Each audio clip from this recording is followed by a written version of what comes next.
Hi, my name is Ben Marrable and I'm a Splunk Security Consultant at Somerford Associates. Today we're going to talk about using Splunk Security Essentials and its data inventory features. Let's start from the home screen and navigate to the data inventory page within Security Essentials. If this is the first time you've accessed this page, it's a good idea to activate and run the data introspection process to scan your Splunk environment for data sources automatically. As you load the page, this will prompt you straight from the off. Click it and simply click on the Launch Automated Introspection.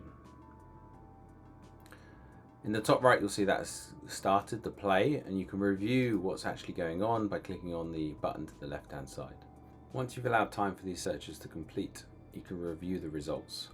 Simply select each of the steps to check the results of each of the searches that were completed, whether that found data or did not find any data matching that particular search.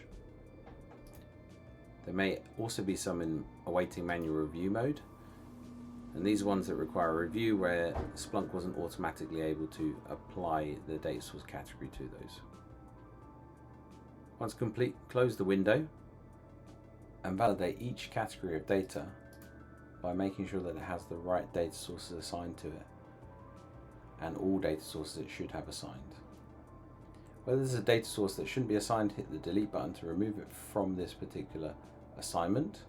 Where the search might be incorrect, you can click update to change that search. And where there might be other products, you can click on add products to add other products into this particular data source category, either ones that have been found or indeed a new product. This will take you to the add product wizard, where you can select to add a product by index and source type, specify the search string, or indeed just add it in later. Simply follow through the steps and you'll be able to add your product to the data source category. Once you've set up your data inventory, click on the data inventory overview to show the data inventory overview dashboard, which highlights all the different data sources and the categories that those data sources are assigned to, as well as the hosts for each of these data sources and categories. This is a good way to understand that you've got your entire data sources into Splunk Security Essentials, where you can use it for many other features that we'll show in future videos. At this point, it is now possible to check your data against the Common Information Model. To do this, click on Security Operations, SIM Compliance Check. This feature in Security Essentials is somewhat limited, and I would encourage you to check out the recommended SSE Validator application to break this down even further.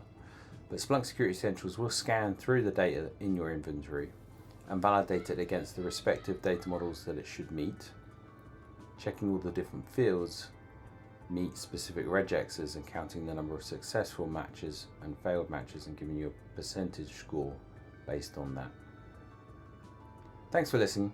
If you'd like to know more about Splunk for security, contact us at info@somerfordassociates.com.